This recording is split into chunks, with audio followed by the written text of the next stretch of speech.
Ce show est dédié pour la Ref Chemin de Maurice Moshe Ben Yaakov. L'histoire authentique se passe à Mir, près de la frontière polonaise-lituanienne, il y a bien longtemps, avant la guerre.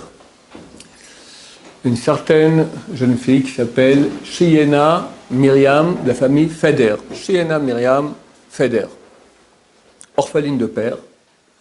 Donc son père décédé quand elle était très petite. Et une fille bien, Beth Yaakov, religieuse, orthodoxe, comme il faut bien. Arrive l'âge où il faut se marier. Dans le monde orthodoxe, on commence à 18-19 ans. Et contrairement à beaucoup de jeunes filles à l'époque, elle ne veut pas un homme qui travaille, qui va assurer la parnassa de la maison. Elle veut un ben Torah, quelqu'un qui sacrifie sa vie pour l'étude de Torah. Elle sera prête à travailler et vivre même de façon plus modeste.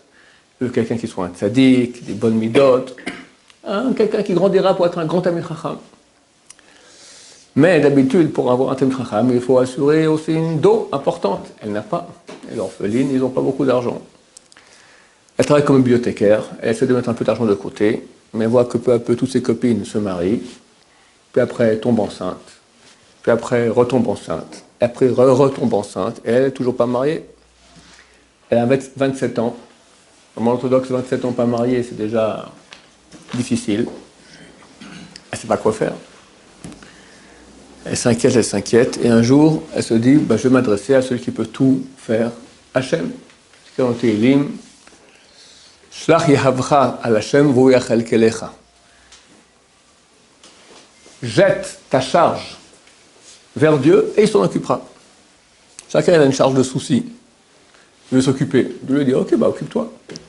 Mais si je dis, moi, écoute, Hachem, qui est le maître du monde, tiens, on se remet dans les bras d'Hachem. Comme je dis, des fois, quelqu'un, il se jette comme ça en l'air et se met horizontal. Qu'est-ce qui se passe? Il faut que quelqu'un lui mette les bras rapidement dessous pour le soutenir, sinon, patatras. Quand on fait ça avec Hachem, d'habitude, Hachem il tend les bras. Mais il faut faire ça avec une grande confiance, pas jouer le jeu, une grande confiance en Hachem. Elle s'est dit, moi j'ai confiance en Hachem. Elle écrit une lettre. Mon père qui est au ciel, Hachem.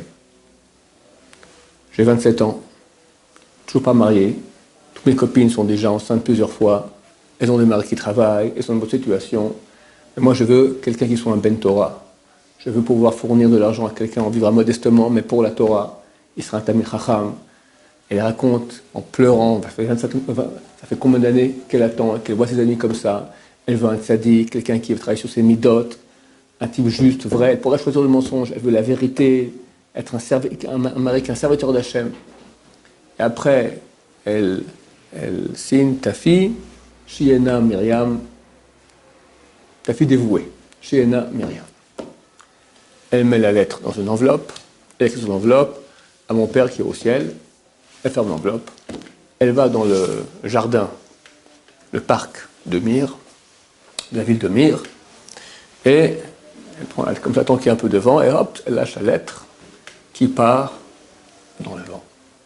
Elle rentre à la maison, tranquille. Envoie ta charge à Hachem, il s'en occupera.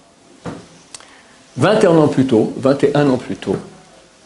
une ville voisine, Karelitz, est décédé un grand tzaddik, le Rav Yitzhak Yechiel Davidovitch. Ce sera le grand-père de Rav Moshe Feinstein, qui deviendra le grand de la génération.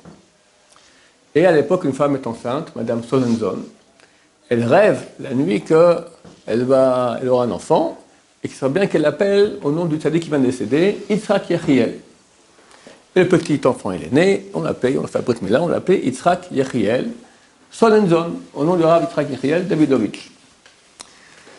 Il est né donc il y a 21 ans, nous sommes 21 ans plus tard, qui passe dans le parc de Mir, un des futurs grands Talmid Chacham de la génération, Yitzhak Yechiel Solenzon, ce petit enfant qui est né il y a 21 ans, aujourd'hui il a 21 ans, et déjà un grand Talmid Chacham à la yeshiva de Mir. Pas marié, mais en âge de faire des shidduchim. Il passe dans le parc, tout d'un coup il voit une enveloppe fermée par terre. Il dit, fantastique, je vais faire la mitzvah de Hashavat Aveda, rendre un objet perdu à son propriétaire. Il prend la lettre pour regarder à qui il a été adressé, et super étonné, à mon père qui est au ciel. Bon, qu'est-ce que je fais avec? C'est pas joli d'ouvrir les lettres comme ça, mais je ne saurais jamais à qui c'est adressé. Peut-être je peux voir dedans, mais ça ne se fait pas. Ah, je suis trop curieux. Il ouvre la lettre et il lit. Ah, il est super ému. C'est extraordinaire. Il relit la lettre une deuxième fois, une troisième fois. Il va à la Shiva, voir le Mashgiach, il dit, je veux me marier avec cette fille. Mais t'as vu, elle a écrit qu'elle a 27 ans, t'as 21 ans. Je veux elle. Ils vont voir le Rav de la ville, le Rav Kamaï, qui devient après le Rosh Yeshiva, le premier Rosh Yeshiva de la ville, de la Yeshiva de Mir. Et ils font une petite recherche et retrouvent la Myriam. Chez Anna, Myriam, il n'y en a pas 40 000. Et ils se marièrent, et ils eurent beaucoup d'enfants, et il devient un grand Talmid Chacham, il a écrit plusieurs livres, il a été Rosh Yeshiva, des plus grands que le Rabbi Yaakov Kamenetsky est sorti de sa Yeshiva. Ainsi, nous voyons qu'on peut envoyer son fardeau à Hachem, et Hachem s'en occupe, en fait de façon sincère. On a un Père qui est au ciel, surtout les orphelins, les orphelines, les orphelins et les veuves. Et comme disent Chazal, tout celui qui est en situation de manque, c'est difficile pour lui d'appeler orphelin ou veuve par rapport à Hachem. Baruch Adonai, l'olam, amen va amen.